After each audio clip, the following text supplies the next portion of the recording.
Hello, everyone. In this episode, I would like to take you to a wonderful tour of yoga, you and me. Without proper health, we can't concentrate on profession, right?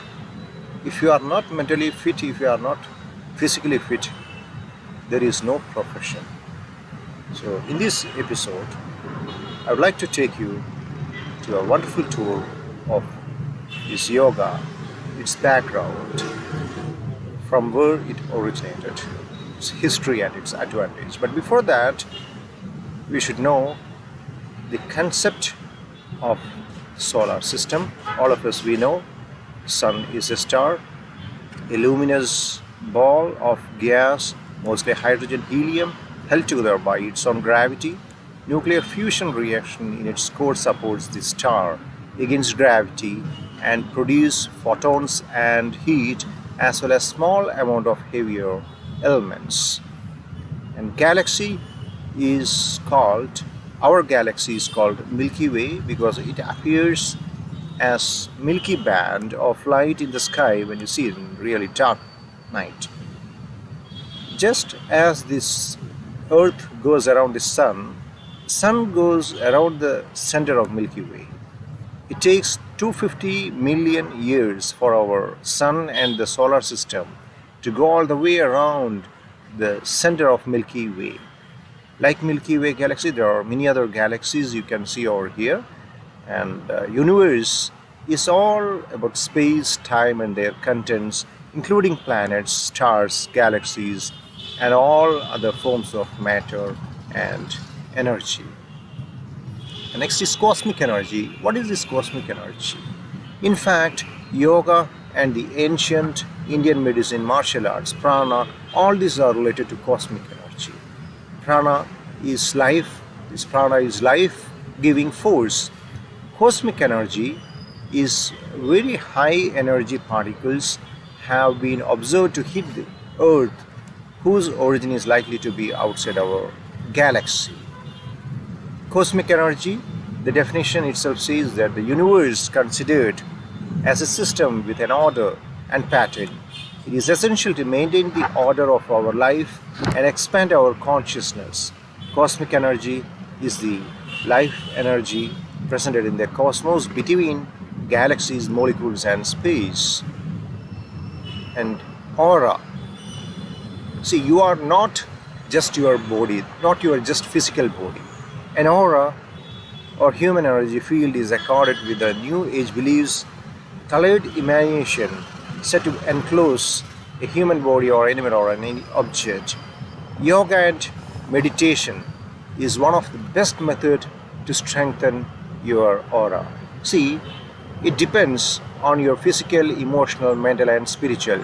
For example, it's basically an electromagnetic waves, aura is basically an electromagnetic waves. And if you're happy and in a loving thoughts, your aura expands. And if you're sad, if you're sick, not healthy, then it shrinks back. So aura is having a lot of effect on your health and vice versa. And if you check out the definition of yoga in Google, you could see a lot of definitions. But basically, yoga is an art and science which connects your body, mind, and spirit. Of course, I was not good at history, but history of yoga is quite interesting. It's very simple. It's classified into pre-classical, classical, and post-classical. When you consider pre-classical, you can see Indus Saraswati civilization around 5,000 years ago has been reported and described in Upanishads about Karma Yoga and Jnana Yoga. And during the classical yoga period is what the Patanjali has a greater role in systematic presentation of yoga through Raja Yoga, the Patha Yoga, path of Raja Yoga. And that's why even today the modern yoga has been practicing yoga based on his principles. And that's why Patanjali is often considered as the father of yoga. And then comes the post-classical period where The physical and spiritual connections have been uh, emphasized based on Hatha Yoga. And during the modern period, we can see in 1893, it was Swami Vivekananda who have enlightened the Western world about the concept of yoga when he has addressed in Parliament of Religions in Chicago. And it was Hatha Yoga which was promoted during this period by Krishnamacharya, who have first organized a Hatha Yoga school in Mysore. And you can see here Sri Tirumalai Krishnamacharya, who lived for 100 years. And you could see here, this is his school with his disciplines. And here is one of his discipline, Sri Tirumalai Krishnamacharya.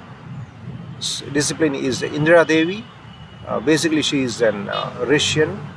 Have opened her yoga studio in Hollywood in 1947 when India got independence. Yoga types you could see based on the need. Yoga have its own role. For example, if emotional personality is what we need to focus, then Bhakti Yoga is the best. If dynamic personality is concentrating, then Karma Yoga is it. But Raja Yoga, Patanjali Yoga and Hatha Yoga, you could see it's a combination of Bhakti and Karma. Here you could see the healthy body and mind. So that means emotional and dynamic personality together plays a major role. And Mantra Yoga, you could see developmental power of concentration. And Jnana Yoga is about the rational personality, that's the knowledge of Supreme. And Tantra, you can see various aspects of human existence. But what we should know about yoga is that yoga is not a substitute for medicine. If you are taking medicine, you please continue medicine, nothing wrong in that.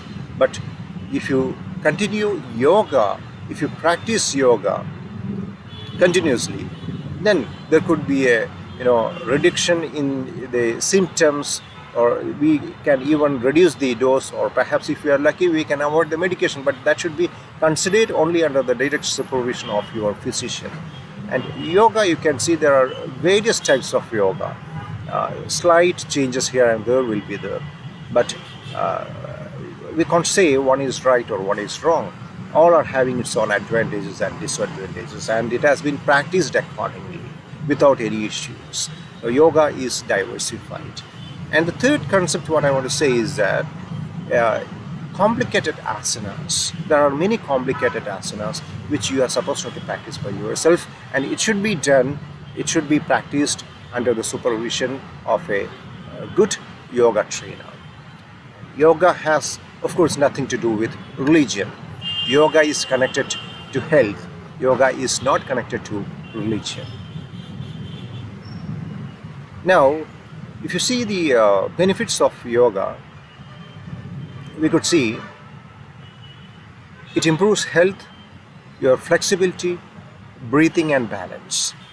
And some of the minor pain like migraine, and sometimes there could be joint pains, or maybe oncology, cancer related issues will be there. All these things, although we may not be able to avoid completely, but we can reduce the intensity. That's what. You can reduce the inflammation.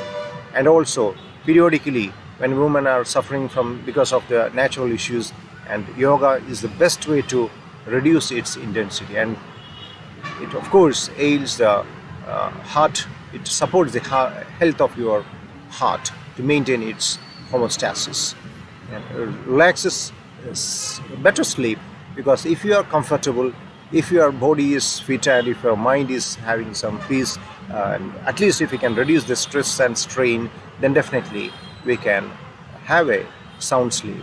And it promotes healthy eating. If you practice yoga continuously, I promise that without your knowledge, that your subconscious mind will will not allow you to eat more. Will take care of the yoga, will take care of your better health. Yoga will take care of your diet. It's all connected. So your subconscious mind will play a better role in those periods. And it gives more energy and brighter moods. Of course, that will reflect in your profession. Manage stress, depression, and anxiety. No wonder managerial schools have learned now how to include yoga in their curriculum. And definitely social connectivity. Because of this yoga, you and me are right now connected, isn't it? So this is the importance of yoga. And down the bottom line, it improves your overall life, the value of life. So this is the importance of yoga.